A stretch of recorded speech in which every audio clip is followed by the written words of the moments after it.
Ticana Tcholacalá, como estão todos bem? No Graça Sempre de hoje nós vamos ver Os Tesouros Perdidos do Mar Egeu, um documentário muito interessante da Nat Geo. Acompanhe comigo.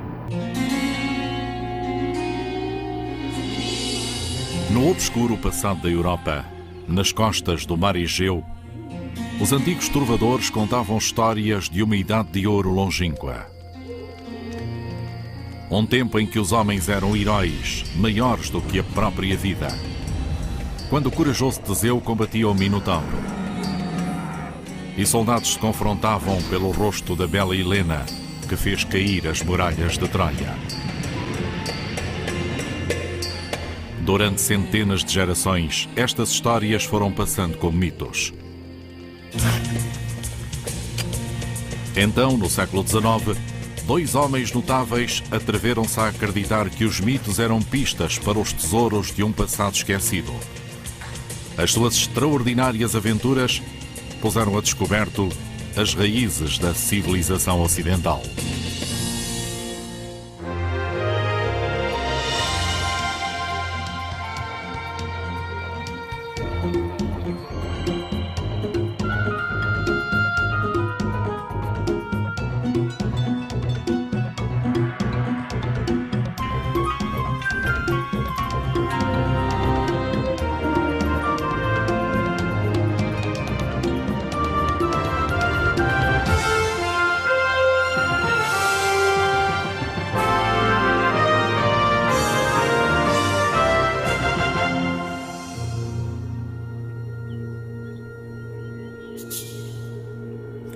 No século XIX, a arqueologia estava na sua infância.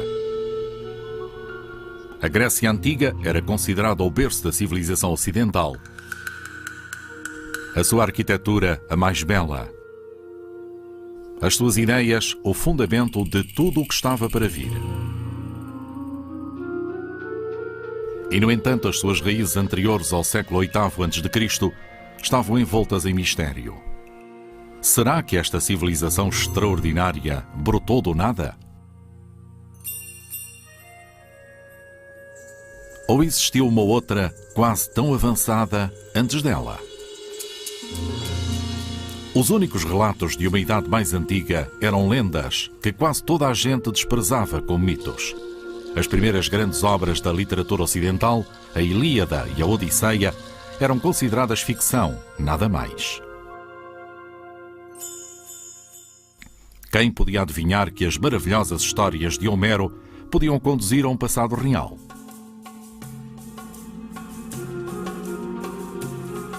Hoje, em Atenas, um templo clássico marca o túmulo de Heinrich Schliemann. Para alguns, o pai da arqueologia. Para outros, um louco impetuoso. Para Schliemann, as histórias da Guerra de Troia de Homero eram verdadeiras e ele dispôs-se a prová-lo. As suas inacreditáveis descobertas fizeram a história europeia recuar 1000 anos. A história de Schliemann foi romanceada em filmes, livros e até ópera. Mas nenhuma é tão fantástica como as suas próprias histórias sobre si mesmo. I think he thought that he was the centre of the world. I think he had a kind of medieval map of the world, you know, in which he was at the centre and everything else was in concentric circles around him. And I think he was a most frightful bighead. Schliemann, throughout his life, was pretty cavalier with the truth. He, I don't think, distinguished so clearly as most of us, I think, do between what is true and what is false. He tended to tell the story that suited the moment. Os mitos pessoais de Schliemann mergulhavam na sua infância. Tinha nascido em 1822 no nordeste da Alemanha. Quando tinha 7 anos, ele conta que o seu pai lhe deu um livro de história, com uma imagem da antiga cidade de Troia, em chamas. Magnetizado pelo sítio, o jovem Heinrich perguntou o que é que tinha acontecido à grande cidade. O seu pai explicou-lhe que Troia tinha ardido até às fundações, sem deixar qualquer vestígio. Pouco convencido, Heinrich discordou. Pai, retorqui eu, se esses muros existiram alguma vez, não podem ter sido completamente destruídos. Vastas ruínas deles devem restar, escondidas debaixo da poeira de séculos.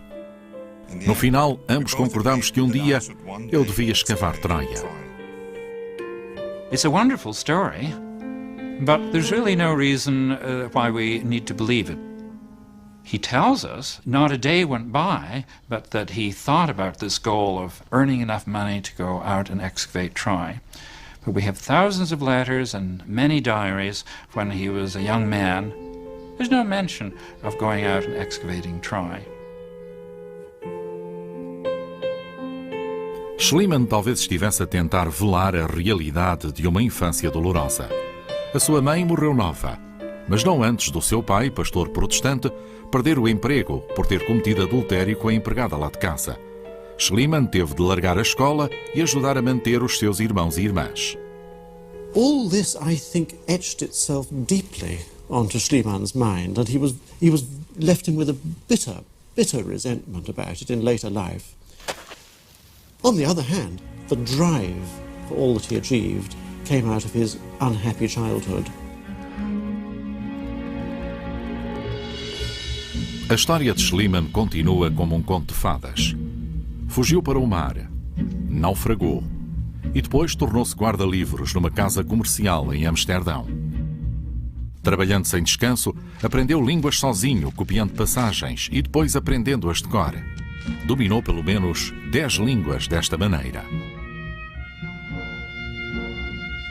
Como o próprio Schliemann dizia, talento significa energia e persistência e nada mais. O talento de Schliemann era ganhar dinheiro. Com energia e persistência, o obsessivo alemão tornou-se um comerciante internacional, negociando produtos como o anil.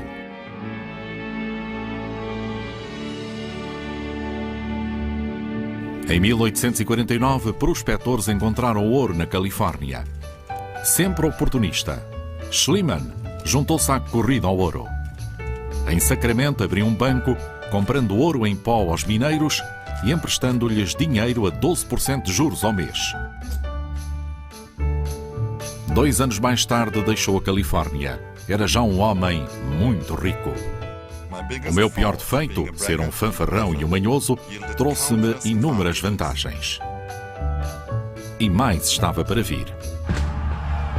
A Rússia estava à beira da guerra, e então Schliemann tomou conta do mercado do salitre, um ingrediente da pólvora. A Guerra da Crimeia fez a sua fortuna. Parecia que tudo aquilo em que tocava se transformava em ouro, exceto o seu estatuto social. O seu casamento infeliz com a filha de um advogado de São Petersburgo não ajudou. O mercador pouco educado era marginalizado como novo rico. Agora, com 40 e tal anos, Schliemann apercebeu-se que queria mais da vida do que simplesmente ganhar dinheiro. Queria respeito. The situation in 1868 was that he was adrift. He'd divorced his first wife, a Russian woman. He'd sold up his business in St. Petersburg, and he didn't know what to do. He was going through a kind of midlife crisis. And he took a journey to the Mediterranean, to Italy and to Greece. And it was during the course of that journey, he was looking for something to do with the rest of his life, and he found it. Em junho de 1868, Schliemann chegava às ruínas de Pompeia. Enterrada debaixo de camadas de cinza vulcânica durante quase 1800 anos, esta cidade perdida estava a ser alvo de uma redescoberta espantosa. As escavações tinham posto a descoberto magníficos espaços públicos. E salvo frescos com cenas íntimas das casas enterradas. Schliemann ficou cativado por esta viagem a um mundo perdido.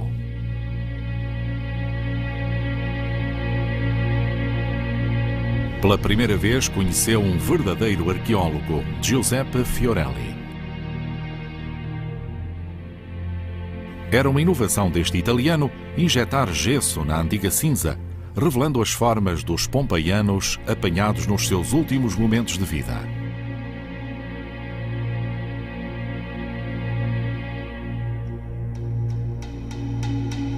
Nesta altura, a arqueologia era mais romance do que ciência, com poucos precedentes e ainda menos regras. Como é de imaginar, um terreno ideal para Schliemann.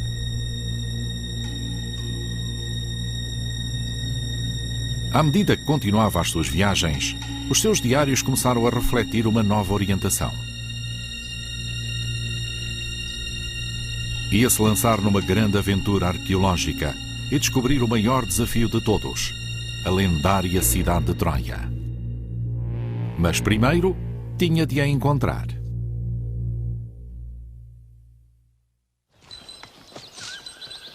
Quando Heinrich Schliemann começou a sua busca de Troia, a maior parte das pessoas acreditava que a cidade era um mito. Pelo menos não estava no mapa. A lenda localizava Troia nos Dardanelos, perto da costa da atual Turquia. Mas nenhumas ruínas identificavam a grande cidade. Era como se o sítio da Guerra de Troia, a maior história de guerra alguma vez contada, nunca tivesse existido.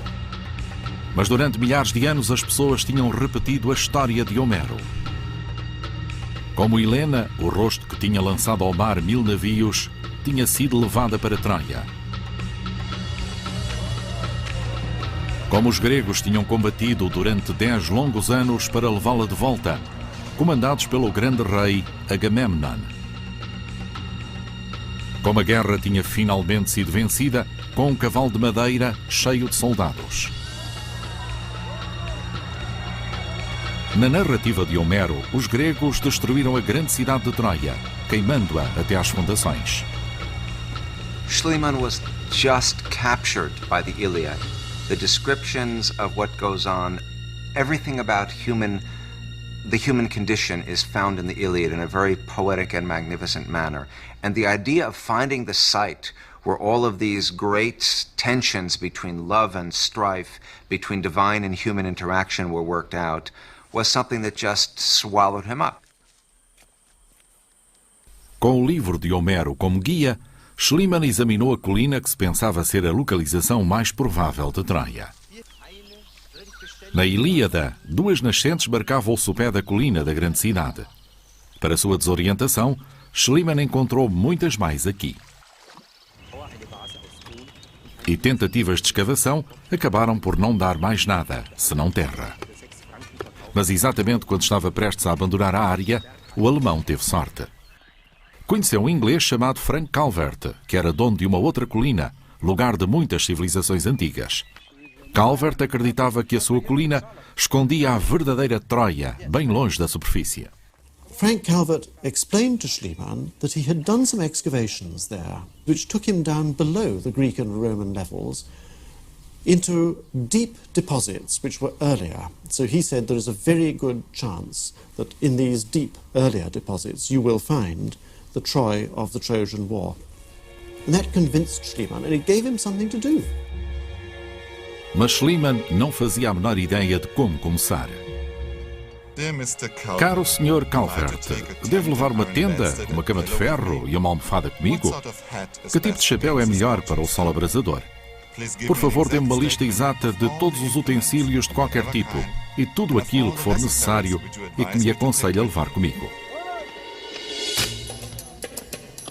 Com o apoio de Calvert, Schliemann começou a escavar a sério em outubro de 1871.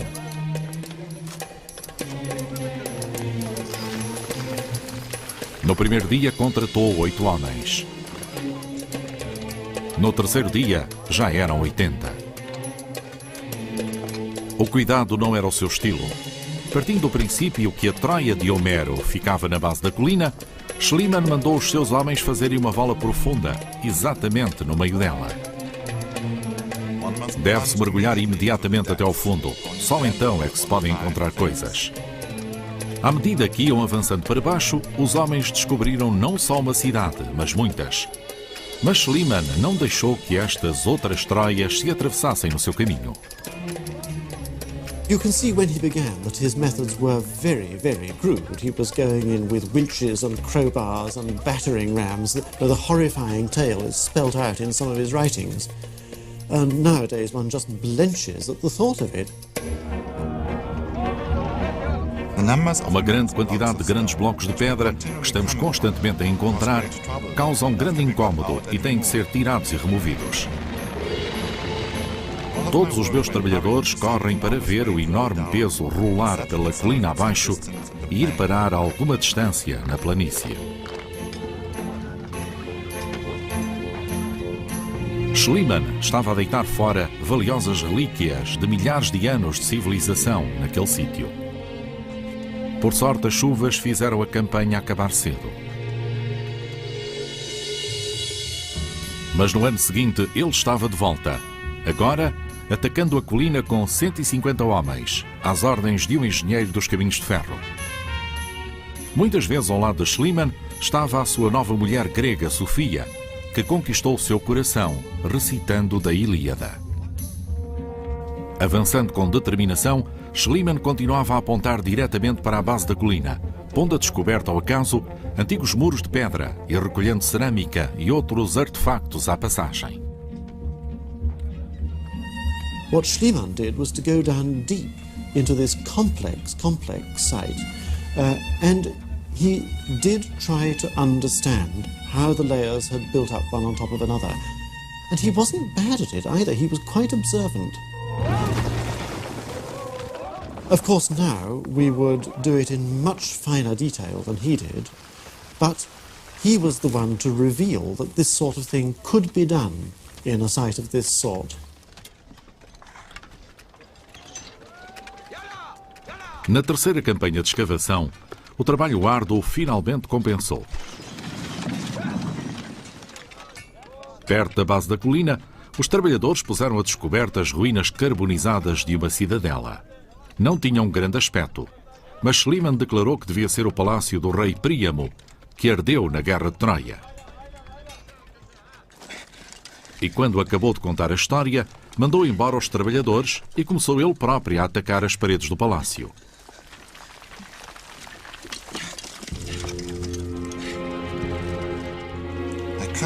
Eu soltei o tesouro com uma grande faca, o que era impossível fazer sem grande risco de vida. Mas nunca pensei em perigo algum. No entanto, ter-me-ia sido impossível remover o tesouro sem a ajuda da minha querida mulher, que se manteve ao meu lado, pronta a guardar as coisas que eu tirava no seu chaile e a levá-las dali.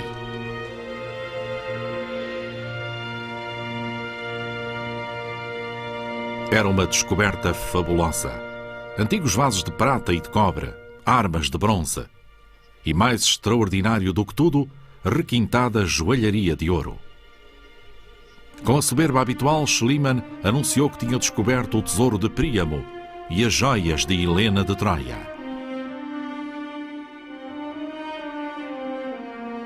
A fotografia de Sofia Schliemann, usando as joias de Helena, tornou-se uma das imagens mais celebradas do século XIX. E, no entanto, o relato de Schliemann da descoberta foi controverso desde o princípio. The story is certainly a fiction in at least one major element, and that is that Sophie was not there. Sophie had left about 3 weeks earlier, gone back to Athens, and so she was certainly not there packing the stuff in her shawl and carrying them off. The question is, how much else is true?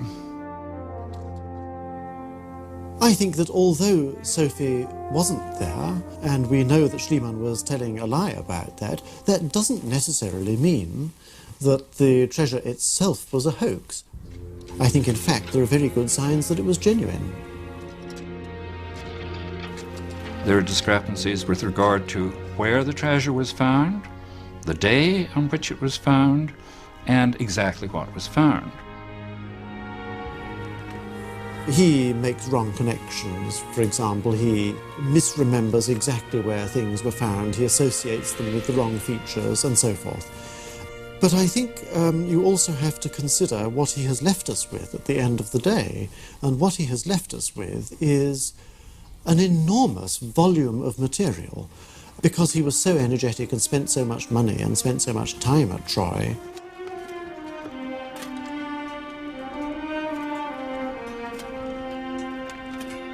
Mestre dos média do século XIX, Schliemann informou o mundo do seu sucesso.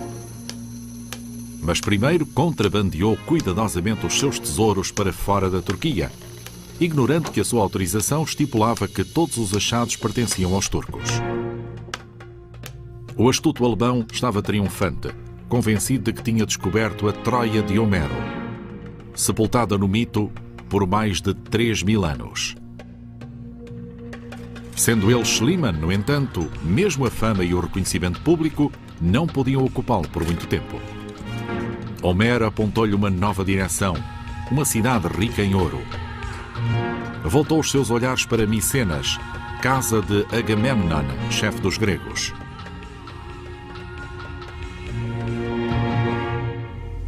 De acordo com Homero, o conquistador dos troianos teve um destino violento. Agamemnon regressou a casa a Micenas para descobrir que a sua mulher andava com outro homem.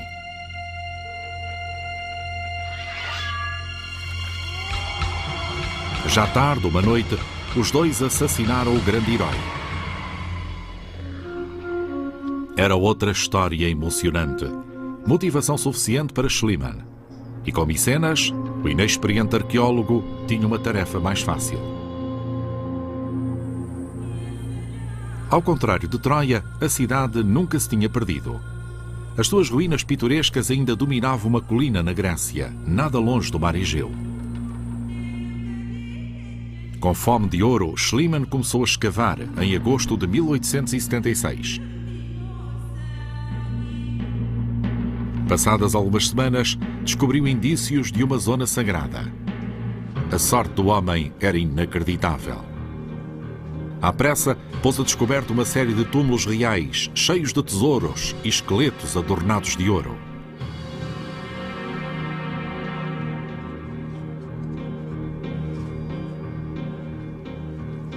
Apressado nas conclusões, mais uma vez, Schliemann declarou que tinha descoberto a máscara de ouro de Agamemnon. Na realidade, os arqueólogos chegaram mais tarde à conclusão de que não era o rei mítico. Mas isso não tinha importância.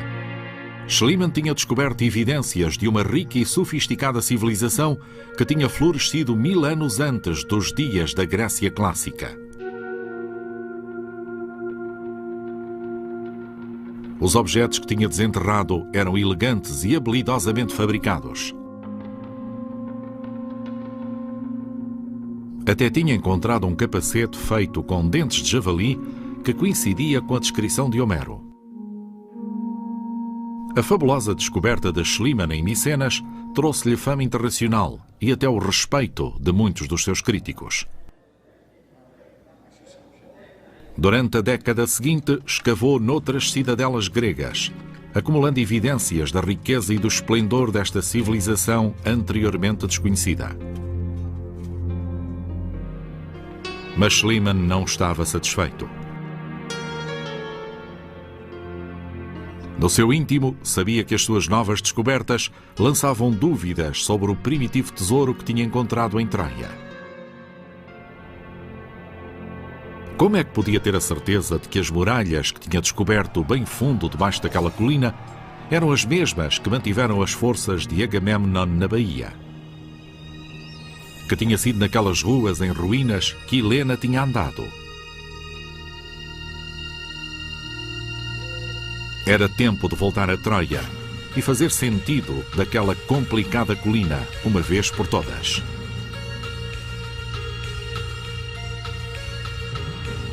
Desta vez, Schliemann avançou devagar e cautelosamente, escavando um novo lugar na beira da colina. E pouco a pouco, o velho caçador de tesouros pôs a descoberto uma camada intermédia que tinha falhado nas suas escavações anteriores.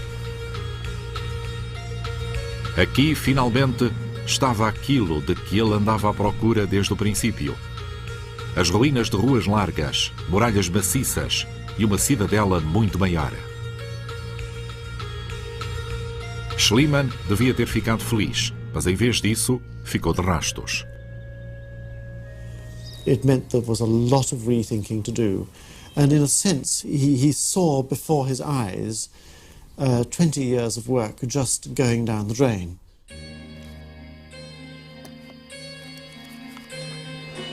Durante 4 dias, Schliemann retirou-se na sua tenda à procura de respostas.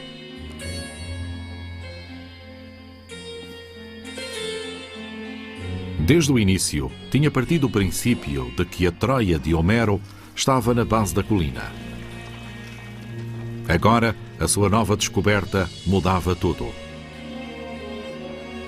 Se tinha finalmente encontrado a Troia da Guerra de Troia nesta camada intermédia, então há 20 anos tinha cometido um erro trágico. Pois na sua pressa de escavar até ao fundo, tinha destruído muito daquilo que estava à procura. Nunca saberia que tesouros se tinham perdido. Exausto, Schliemann resolveu continuar na próxima campanha. Mas isso não ia acontecer. Sofrendo de uma terrível dor no ouvido, viajou até a Alemanha para ser operado. Depois partiu de regresso a casa, para a Grécia. Nunca lá chegou. Enterrado em Atenas com um funeral de Estado, Schliemann foi chorado até pelos seus críticos. Durante 20 anos, tinha iluminado o mundo da arqueologia antiga com a sua motivação e o seu entusiasmo. Perseguindo os seus sonhos de infância com antigos heróis gregos até ao fim, fez recuar as fronteiras da história europeia. E nesse processo, pôs a jovem ciência da arqueologia no mapa. Entre os muitos que ele inspirou, estava um brilhante jovem chamado Arthur Evans, que tinha visitado Schliemann vários anos antes da sua morte.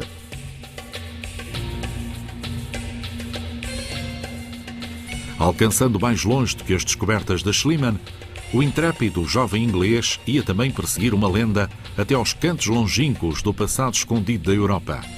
Ia voltar a acordar uma civilização ainda mais antiga, sepultada em mito e esquecimento por mais de 3.000 anos.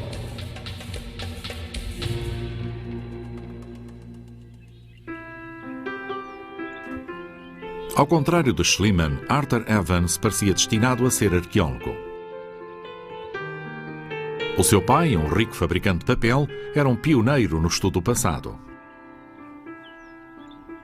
Nascido em 1851, Arthur passou a sua infância em Inglaterra, no campo, cavando à procura de moedas romanas. Mas à medida que o rapaz ia ficando mais velho, a sua alcunha foi se tornando mais incómoda. Pequeno Evans, filho de John Evans, o Grande. He's kind of, in his early years, like a rebel without a cause. He's looking for something to get hold of, to be different from his father, to prove his own worth. And so, as an expression of this sort of rebelliousness, he did the most romantic thing he could think of, which was to travel to the Balkans. Desde o primeiro momento nos Balcãs, em 1871, Evans rejeitou qualquer hipótese de voltar ao negócio de seu pai. Sentindo-se instantaneamente em casa, vagueou pelos bazares, deliciando-se com a mistura colorida do Oriente e do Ocidente.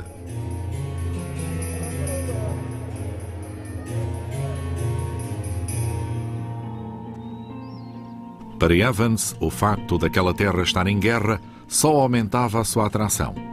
Os eslavos estavam a revoltar-se contra os turcos otomanos, depois de anos de domínio. Evans tornou-se um repórter itinerante para o Manchester Guardian. Afetado por problemas na vista, desprezava os óculos. Em vez disso, usava a sua bengala, a que chamava aguilhão, como uma espécie de antena. O inglês louco com uma bengala tornou-se uma visão familiar e um espinho para as autoridades. He was quite a romantic, much more volatile than his father. He did things like wearing a red cloak and riding on a black horse into Turkish villages, really quite dangerous and difficult territory. And he did it with a sense of drama. He wanted to be a spy, and he did some very rash things. As simpatias de Evans iam para os eslavos na sua luta pela independência. À medida que os anos passavam e que o conflito se intensificava, os seus artigos tornavam-se mais e mais ardentes. A sua imprudência começou a preocupar a sua mulher Margaret, com quem Evans se tinha casado depois de vários anos nos Balcãs. O jovem casal tinha se instalado em Dubrovnik, Croácia, a versão do paraíso para Arthur. Mas em 1882 os artigos de Evans voltaram-se contra ele. Metido na prisão como espião, lá ficou durante 7 semanas. Característico dele, o jovem aventureiro arranjou uma forma original de comunicar com a sua mulher. Partindo um dente do seu pente de algibeira, tirou sangue do seu braço. Querida Margaret, escreveu com seu sangue, estou bem, mas era sensato arranjar um advogado. A sua família conseguiu que ele fosse libertado, mas Evans foi expulso dos Balcãs. Para ele, o paraíso estava perdido. Uma vez em casa, na Inglaterra, a paisagem parecia cinzenta e pesada. Arthur tinha saudades do Mediterrâneo e percebeu que não conseguia ficar quieto. Então, ele e Margaret partiram para uma grande viagem, umas férias que teriam um impacto duradouro no seu futuro. Na Grécia, o jovem casal visitou os sítios habituais venerados pelos europeus cultos como a essência da beleza.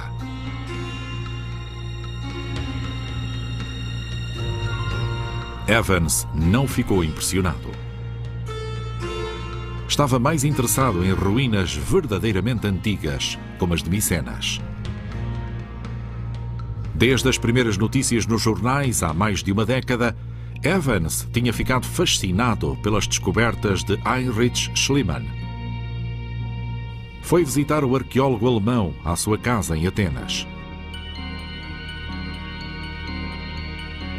Com grande orgulho, Schliemann mostrou ao mais novo os objetos que tinha desenterrado em Micenas. Evans ficou cativado. Os seus olhos, que só viam bem ao perto, apercebiam-se muitas vezes de detalhes que escapavam aos outros. E aquilo que mais o excitou foram os pequenos selos de pedra usados para imprimir um desenho na cera ou no barro.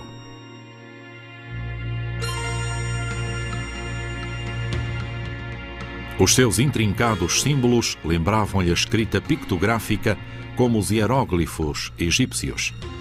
Seria possível que esta antiga civilização europeia também tivesse dominado a arte de escrever? E se era tão avançada, pensava Evans, então de certeza que outra civilização teve que a preceder. He seemed to feel almost instinctively that there had to be something earlier. And I think that was one of the great contributions, really, that Evans made, was the sense that Mycenaean art wasn't the beginning of something, it was the end of something. And so he had this sense that there must be something earlier to find. And that, of course, was one of the things that pointed him in the direction of Crete. Em 1893, Margaret, a mulher de Evans, morreu de tuberculose. O casal estivera a viver em Oxford durante 10 anos, onde Evans era diretor do Museu Ashmolean. Sem a sua companheira, Evans ficou desolado. Durante o resto da sua vida, só escreveria em papel tarjado a negro. Nitidamente, precisava de uma nova aventura. O seu pensamento voltou-se para o seu encontro com Schliemann e o enigma do selo de pedra. Tinha ouvido dizer que a ilha de Creta estava cheia destes pequenos tesouros. Era tempo de ver com os seus próprios olhos.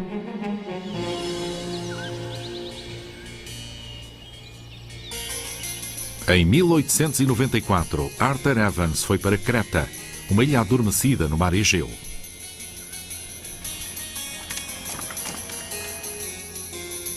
Em tempos antigos, contava-se, tinha sido rica e populosa.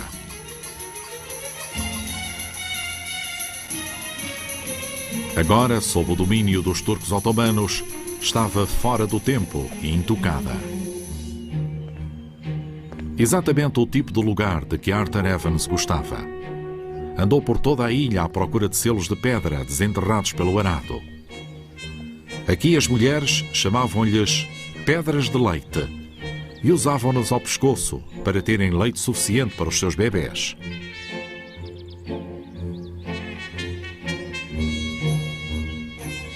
Finalmente chegou uma grande colina, ainda identificada pelos locais como o sítio de Knossos, na mitologia grega, o palácio do rei Minos. Arthur Evans não podia resistir ao poder do mito, que debaixo daquela colina, antigamente, estava o labirinto do monstruoso Minotauro.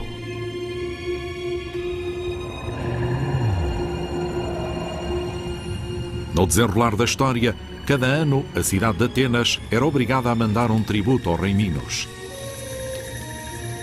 7 rapazes e 7 raparigas eram enviados para o labirinto para enfrentar o Minotauro, um monstro aterrorizador, meio homem, meio touro. Ninguém voltava com vida.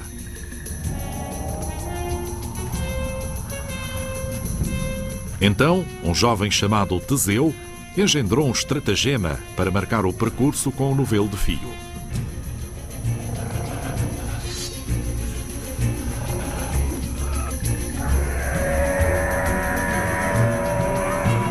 O herói enfrentou o Minotauro numa grande batalha.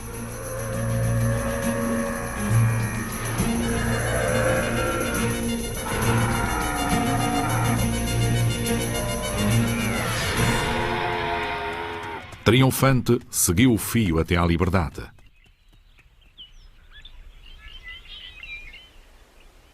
Quando Arthur Evans chegou à grande colina, tinha o aspecto de uma colina qualquer, sem qualquer vestígio de um palácio, e muito menos de um labirinto. Mas Evans encontrou um homem que tinha descoberto alguns grandes vasos de armazenamento perto da superfície. Ele dizia que havia muitos mais, à espera, debaixo da terra. Evans começou a negociar com os turcos proprietários do terreno. Demorou 5 anos e a paciência para esperar até Creta recuperar a sua independência dos turcos. Evans had learnt as a collector that the only way really to control an artifact was to own it. So Evans decided to own his greatest artifact and to buy Knossos because he knew that as landowner he would have a right to do whatever he wanted on it. A 23 de março de 1900, Arthur Evans começou a escavar em Knossos.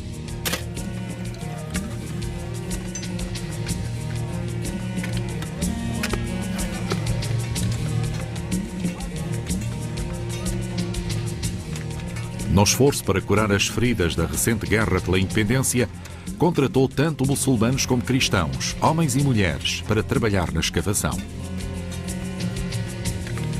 O próprio Evans estava fora de si com a excitação. There is a bit of schizophrenia almost in Evans, where he is trained by his father as the scientific archaeologist, at the same time the romantic explorer, is desperate to get at the treasure.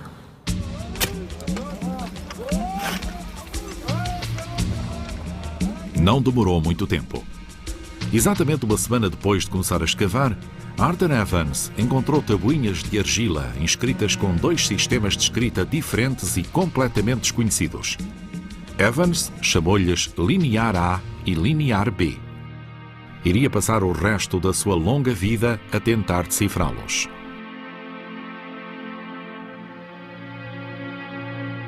Tesouros ainda mais extraordinários estavam à espera de ser descobertos.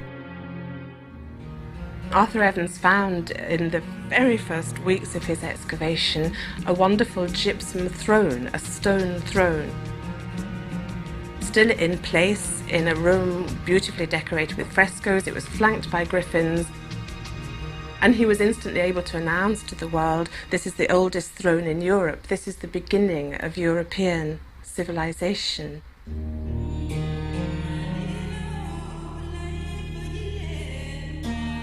A civilização que Evans estava a descobrir parecia espantosamente avançada.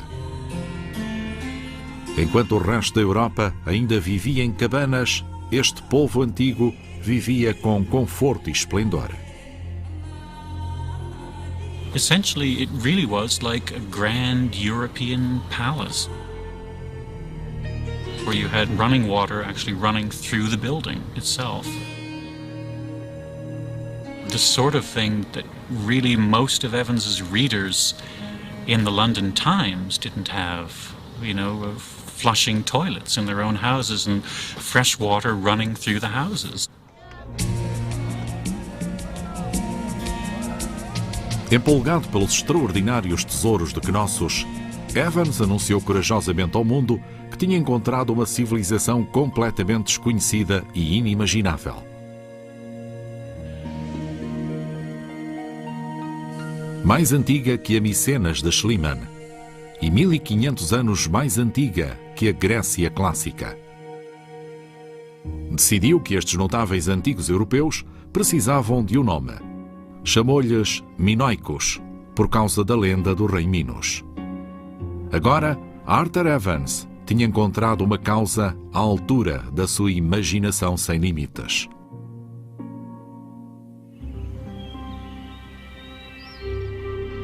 À medida que os anos passavam, novos desafios surgiram. As tempestades de inverno estragavam as vulneráveis ruínas. Evans apercebeu-se de que tinha que encontrar uma forma de as proteger. Isto foi só o princípio dos seus problemas de conservação. Pouco tempo depois, os seus homens aperceberam-se de que o palácio tinha tido vários andares. Evans mandou 2 mineiros experimentados abrirem túneis na terra.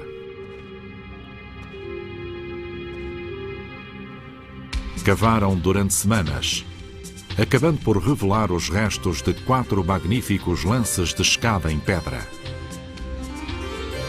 Evans achou que a única maneira de preservar a escadaria era restaurá-la, consoante o seu antigo esplendor. Só era preciso um pouco de imaginação.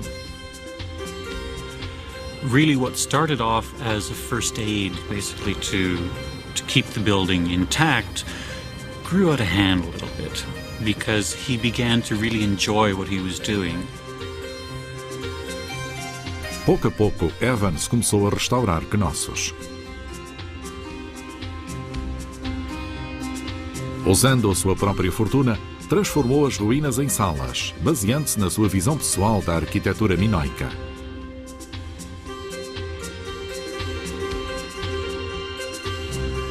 O projeto foi controverso desde o princípio. Evans usou materiais modernos como aço e cimento armado, misturando o antigo com o mais moderno da arquitetura do século XX. Evans was trying to recreate a total experience in the same way that we try to set up virtual reality mazes where people can experience architecture. Evans was trying to do the same thing at Knossos. He was criticized for building a movie set, and in a sense, that's what he was doing.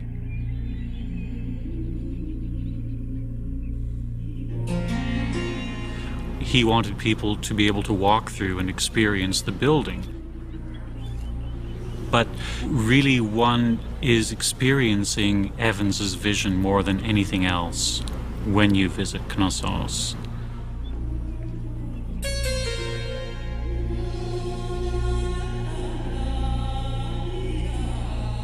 Até os críticos de Evans admitem hoje que o palácio seria um confuso labirinto sem a sua visão unificadora.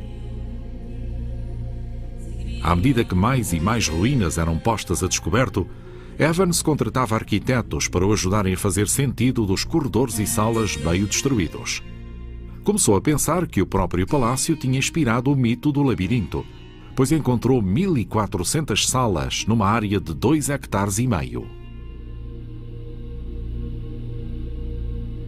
The palace was reasonably well preserved, but nothing like as well preserved as it now feels. And it's really quite important to walk into a place and have a sense of walls and ceilings, as well as just foundations that come up to about knee level. So things like the grand staircase, of which he was hugely proud. I think a lot of people have cause to be grateful to Evans for allowing them the chance to walk down a Minoan staircase and to be surrounded by Minoan columns and even restored frescoes on the walls. It has been a wonderful experience.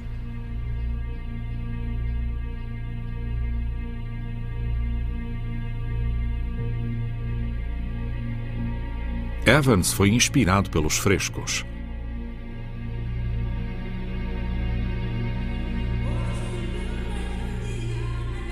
Os fragmentos sugeriam um mundo surpreendentemente moderno, um povo bonito que vivia em harmonia com a natureza. Mas as imagens eram indistintas e fragmentadas. Então Evans deu mais um passo. Contratou uma equipa de artistas para o ajudarem a preencher as falhas. O que emergiu da paleta de Evans foi um mundo de raça e sensualidade, diferente de qualquer outro em tempos antigos.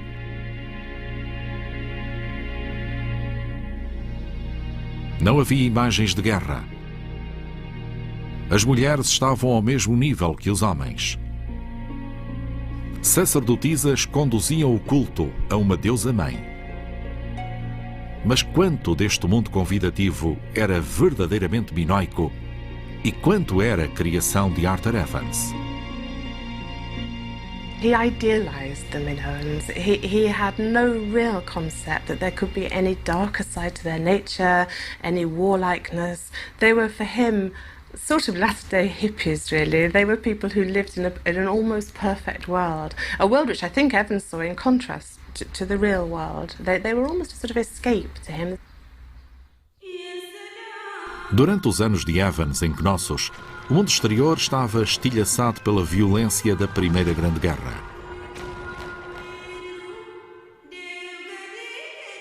Evans estava horrorizado com a tecnologia brutal e o poder cruel do século XX. Tal como tinha escapado à Inglaterra industrializada na sua juventude, encontrou refúgio no mundo refinado dos minoicos. Tornaram-se quase reais para ele, um povo perfeito que vivia num mundo ideal. Nos seus escritos, só uma vez Evans admitiu que os seus minoicos pudessem ter um lado violento.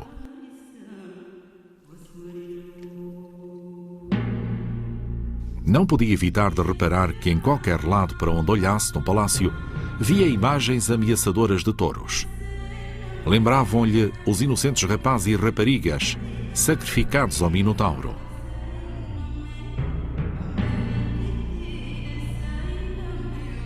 Um fresco perturbava-o. Um touro a correr, com um jovem acrobata em cima a dar um salto suicida. Qual poderia ser o sentido deste desporto cruel, tão parecido com os rituais sangrentos do anfiteatro romano?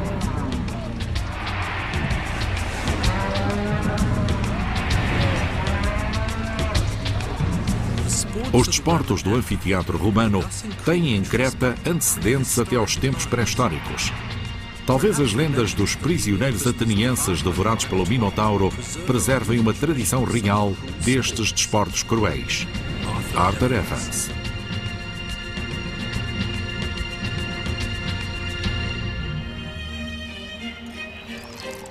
Mas na maior parte do tempo, os minoicos de Evans pareciam ter vivido com toda a graça e refinamento do seu iminente descobridor.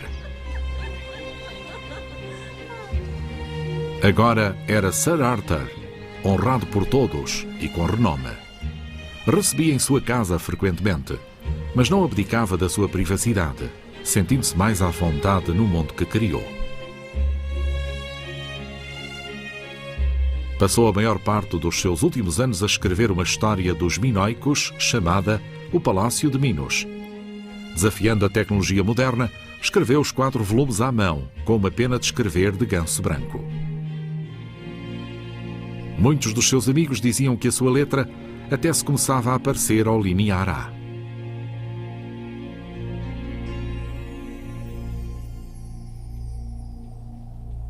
Nos seus escritos, Evans insistia na superioridade dos seus minoicos. Acreditava que tinham dominado o Egeu, controlando as tribos mais guerreiras da Grécia continental.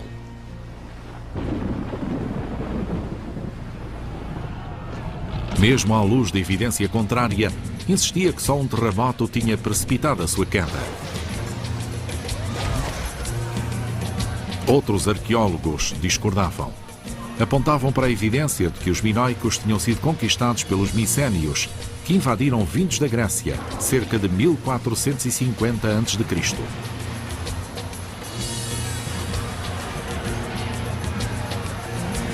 Evans nunca pôde aceitar a imagem dos seus minoicos como um povo cativo.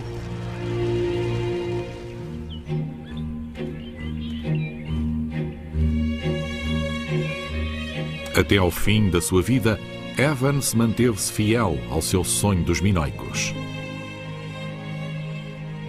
Por toda a ilha de Creta, outros arqueólogos estavam a escavar, revelando as plantas de outros palácios que tinham florescido ao mesmo tempo que Knossos.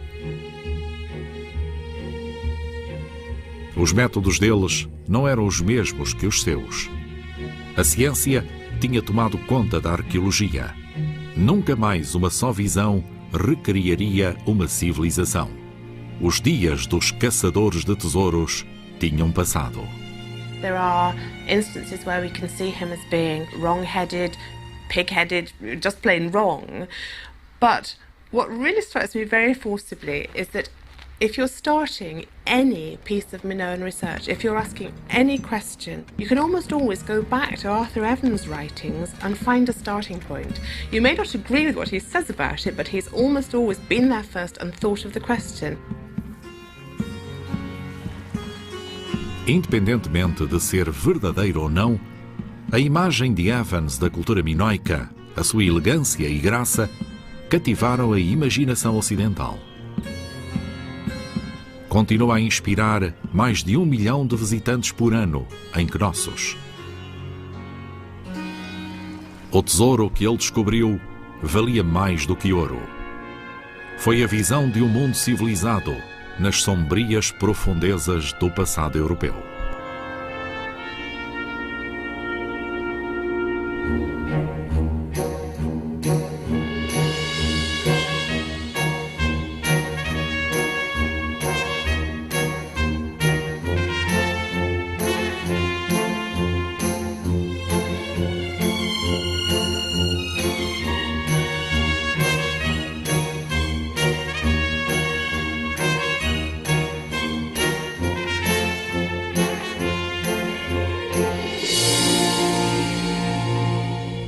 E por hoje é só. Até a semana que vem, Yassas.